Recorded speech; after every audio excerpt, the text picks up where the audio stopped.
बाबा साहब डॉक्टर अंबेडकर ने सपना देखा था जब उन्होंने इस देश के अंदर लेकर के क्रांति हमारे समाज के लोगों के लिए लड़ने का काम किया कि भाई मेरे समाज के लोगों देखने में तुम इंसान लगते हो मगर जानवर से बदतर जिंदगी जीने वाला ये समाज है। जब तक इस समाज को लेकर के पेट में रोटी बदन पे कपड़ा रहने को झोपड़ी नहीं दे दूंगा जब तक मैं सुख चैन की सांस लेने वाला नहीं हूं। और साथियों, बाबा साहब डॉक्टर अंबेडकर ने जो संकल्प लिया, इस देश के अंदर 6743 जाति जिनकी लड़ाई बाबा साहब डॉक्टर अंबेडकर ने लेकर के भारत देश के संविधान में लिखा कि देश के अंदर समता समता बंधुत्व एवं भाईचारा होगा। मगर साथियों, मैं आप लोगों के पीछे बता देना चाहता हूं, आखिर 75 साल की आजादी के बाद भी आज मध्य प्रदेश के कोने कोने में हम लोग देखते हैं कांग्रेस भाजपा तो चोर चोर मौसेरे भाई और इनका विनाश करने के लिए समाजवादी पार्टी आई। ये लोग छत्र शासन करने वाले लोग हैं। मगर साथियों, आज भी आजादी का पता नहीं है। साथियों, आज भी लेकर के हमारी माता बहनों के ऊपर बलात्कार होते हैं, अन्य अत्याचार होते हैं, दुराचार होते हैं, व्यभिचार होते हैं, मगर साथियों इनके लेकर के कानों पे जू नजर नहीं आते। साथियों, इसलिए साथियों आज इनके साथियों लोगों ने नारा दिया था, अभी इन लोगों का इलेक्शन हुआ था, अभी पार्लियामेंट का इलेक्शन हुआ था, इन भारतीय जनता पार्टी के लोगों ने नारा दिया था कि अब की बार 400 पार। इनने 400 पार का नारा दिया था और 400 पार का नारा किस लिए दिया था कि इस देश के अंदर लेकर के ना संविधान रहेगा ना ये समाज रहेगा। ये संविधान को खत्म करने वाले लोग थे और साथियों लोग संविधान खत्म करना चाहते थे। मगर साथियों, मैं धन्यवाद करना चाहता हूं हमारे राष्ट्रीय अध्यक्ष, समाजवादी पार्टी के राष्ट्रीय अध्यक्ष माननीय अखिलेश यादव जी ने जब इस बात का साथियों बीड़ा उठाया, वो जब इस बात का संकल्प लिया कि इस देश के अंदर ये लोग संविधान खत्म करना चाहते हैं और माननीय राष्ट्रीय अध्यक्ष जी लेकर के जन जन तक लेकर के संविधान को लेकर के पहुंचे कि आज हमने पीडीए की विचारधारा से इस देश को संविधान को बचाना चाहते हैं, संविधान की रक्षा करना चाहते हैं। और साथियों, धन्यवाद उत्तर प्रदेश की जनता के लिए और उनकी बात को स्वीकार किया और पीडीए की लड़ाई को लेकर के आगे बढ़ाया।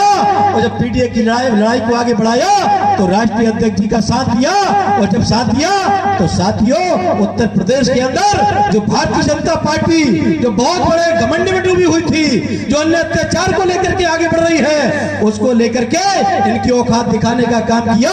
और साथियों, भारतीय जनता पार्टी पीछे और समाजवादी पार्टी नंबर 1 पर और भारत देश में तीसरे नंबर की पार्टी बनी। इसलिए साथियों, मैं आप लोगों से कह देना चाहता हूं कि मध्य प्रदेश के अंदर 2028 में इलेक्शन है, 2028 में इलेक्शन है और 2028 में इलेक्शन है। और इस बात का साथियों में यहां पर संकल्प लेकर के जाएंगे और इस बात का हम कैसा संकल्प लेंगे साथियों कि इस मध्य प्रदेश के अंदर जो हमारी माता बहनों के ऊपर जो अन्य अत्याचार हो रहे हैं, व्यभिचार हो रहे हैं, बलात्कार हो रहे हैं, जो बड़े बड़े पैमाने पर आज मैं साथियों एक घटना बता देना चाहता हूं इस मध्य प्रदेश का बड़ा हत्याकांड का साथियों, क्योंकि हमारे बीच में बड़े नेता बैठे हुए हैं, उनकी बात को भी सुनना है। मगर साथियों, इस मध्य प्रदेश की घटना साथियों दिल दहलाने वाली घटना इस सागर जिले की घटना है। साथियों, आपके मध्य प्रदेश में सागर जिला है और सागर जिले की खुराई विधानसभा है। वो खुराई विधानसभा में लेकर के पूर्व गृह मंत्री, पूर्व नगरीय प्रशासन मंत्री भूपेश सिंह वहां पर आज विधायक हैं, उस टाइम पे वो गृह मंत्री हुआ करते थे। साथियों, हमारे दलित समाज के लोगों को लेकर के उनने लेकर के उनके इशारे पर उनके 3 बेटे, एक लेकर के सबसे पहले बेटे की हत्या होती है, उसके बाद लेकर के दूसरी हत्या होती है, उसके चाचा की हत्या होती है और तीसरी हत्या होती है साथियों लेकर के उसकी बहन की हत्या कर देते हैं लोग। और फिर भी साथियों FIR दर्ज नहीं की जाती, ऐसी हत्या होती है। साथियों, मैं आपको बता देना चाहता हूं उसका अपराध क्या था। अपराध सिर्फ इतना था उसकी बहन को लेकर के सामंतवादियों द्वारा छेड़ा जा रहा था, उसकी बहन को छेड़ा जा रहा था। वो अपनी रक्षा के लिए उसने लेकर के FIR करवाई और FIR करवाने के बाद ये सामंतवादी गुंडे और जाके वहां पर जाते हैं और उस बहन से कहते हैं कि तू राजीनामा कर ले। और तूने राजीनामा नहीं किया तो तुझे लेकर के मौत के घाट उतार देंगे। है मेरे समाज के लोगों में आप लोगों को बता देना चाहता हूं, उसने लेकर के वो नहीं झुकी और आता ताई 200 गुंडे लेकर के उसके दरवाजे पर जाते हैं। ये भारतीय जनता पार्टी का काला कारनामा बता रहा हूं। और 200 गुंडे उसके घर को तोड़ते हैं, दरवाजे को तोड़ते हैं, लेट बाथरूम तोड़ते हैं, घोड़ा को मार देते हैं, उसके तोता को मार देते हैं, फ्रिज तोड़ देते हैं, पूरा तहस नहस कर दिया जाता है। और एक बेटा उसका लेकर के सब्जी लेने के लिए जाता, छोटा बेटा जिसकी उम्र मात्र 17 साल की थी। और 200 लोग, ये कायर 200 लोग उसके लिए मार रहे थे। और कैसे मार रहे थे? उसे घसीट घसीट के मार रहे थे। यहां से 15 लगभग लेकर के 1500 फिर उधर घसीटते जाए, फिर इधर घसीटते जाए, और जब तक वो मरा नहीं उसे घसीटते घसीटते उसको मार दिया साथियों। और मारने के बाद भी फिर भी तो इनका लेकर के आत्मा नहीं भरी, उनके चाचा को मार दिया और उसकी बेटी को भी मार दिया, जिसको उन्होंने छेड़खानी करी थी उसको भी मार दिया।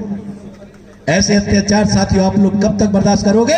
मगर साथियों, ये हमारे प्रदेश अध्यक्ष बैठे हैं डॉक्टर मनोज यादव, जो रात दिन संघर्ष करते हैं। जब उनको इस बात का पता चला, जब ये बात पता चला तो मेरे सुनने कहा कि पहलवान तुम भी जाओ जाकर के और वहां की घटना को देखो, ट्रिपल हत्याकांड। और मैं साथियों गया और वहां पर जाके गया, जब मैंने लेकर के सारी घटना के बारे में जायजा लिया और जायजा लेकर के माननीय प्रदेश अध्यक्ष की ये बात बताई, और प्रदेश अध्यक्ष जी लेकर के उन्होंने लेकर के ज्यादा दिन लगा, 2 दिन के अंदर तैयारी करके, और पूरा मध्य प्रदेश के जितने भी हमारे कार्यकर्ता साथी हैं, पदाधिकारी साथी हैं, और उत्तर प्रदेश के भी हमारे जाबाज क्रांतिकारी लोग, और जाकर के और खुरई के लेकर के बड़ौदिया गांव में इकट्ठे होते हैं। और वहां पर लेकर के आज हमारे ऐसे प्रदेश अध्यक्ष जिन्हें लेकर के जब वो मार हो रही थी, अपने बेटे के लिए बिलख रही थी, तो साथियों आप आंसू पोंछने का काम कर रहे थे। ऐसे प्रदेश डॉक्टर मनोज यादव साथियों हमारे बीच में आज उपस्थित है साथियों। और इतना ही सही साथियों, इसके बाद साथियों जब लेकर के अम्बेडकर वाहिनी का कार्यकर्ता सम्मेलन मध्य प्रदेश की राजधानी गांधी भवन में करवा रहे थे, और आप इसकी लड़ाई किससे लड़ रहे थे? इसकी वकालत किसे से कर रहे थे? तो हमारे राष्ट्रीय अध्यक्ष माननीय अखिलेश यादव जी से वकालत कर रहे थे कि इतना बड़ा हत्याकांड हुआ है, और इनके लेकर के कहे अनुसार माननीय राष्ट्रीय अध्यक्ष जी ने बात मानी और 2 लाख रुपए लेकर के वो मृत परिवार को लेकर के और जाकर के आप पूरे काफिले के साथ जाते हैं और लेकर के 2 लाख का चेक प्रदान करते हैं साथियों। इसलिए साथियों मैं आपको बता देना चाहता हूं, ऐसे आतताई, ऐसे गुंडों के लिए यदि कोई सबक सिखा सकता है तो ये लाल टोपी साथियों समाजवादी पार्टी सबक सिखा सकती है। और आप लोगों से पुनः गुजारिश करना चाहूंगा कि आप लोग लेकर के घर से निकल करके, कहावत है साथियों, एक नारा है कि घर से निकलो मकानों से और जंग लड़ो बेईमानों से। इसलिए साथियों आशा उम्मीद के साथ अपनी पार्टी को बराबर देने के लिए आप लोगों से गुजारिश करना चाहूंगा कि आज से जुल्म से तब कर निखरने वाले, आज से जुल्म से तब कर निखरने वाले बेड़ियां तोड़कर महलों को झपट सकते हैं। कैद खानों की दीवारों ने जिन्हें पाला है, ये दीवाने हुकूमत को पलट सकते हैं, ये दीवाने हुकूमत को पलट सकते हैं। जय भीम, जय भारत, जय संविधान, जय समाजवाद। खड़ी रहेगी, नौजवानों के साथ खड़ी रहेगी, किसानों की बात होगी तो किसानों के साथ खड़ी रहेगी। और समाजवादी पार्टी ने पत्रकारों के लिए भी हमारे राष्ट्रीय अध्यक्ष अखिलेश यादव जी ने बहुत सारी सुविधाएं दी थी। जो भारतीय जनता पार्टी की उत्तर प्रदेश में सरकार आई तो उसके बाद हटा दिया गया, पत्रकार बंधुओं को पता होगा। उन्होंने कहा था कि इनको पेंशन मिलना चाहिए, पत्रकारों को भी आवास मिलना चाहिए, और ये जान पे खेल के हमारी खबरों को बनाते हैं, घोटालों को उजागर करते हैं, इनको सुरक्षा भी मिलनी चाहिए। ये सिर्फ आवाज उठाई थी तो केवल समाजवादी पार्टी ने उठाई थी। तो पत्रकार साथियों आपके ऊपर दबाव रहता है, लेकिन आपसे भी मेरा आग्रह है, आप लोगों का साथ जरूरी है, क्योंकि आप भी लोकतंत्र का चौथा स्तंभ है। आपका अगर साथ मिलेगा तो निश्चित तौर पर मध्य प्रदेश में ये बेईमान सरकार को हम लोग हटा के मानेंगे। आप सभी लोग एक बार जोर से जोकर लगाएं, बोलिए समाजवादी पार्टी, अखिलेश यादव, श्रद्धेय नेताजी बाबा साहब, धन्यवाद। मैं एक दोहे के साथ अपनी बात को खत्म करूंगा कि वक्त कम है, पूरा जोर लगा दो, कुछ को मैं जगाता हूं, कुछ को आप जगा दो। वक्त कम है, पूरा जोर लगा दो।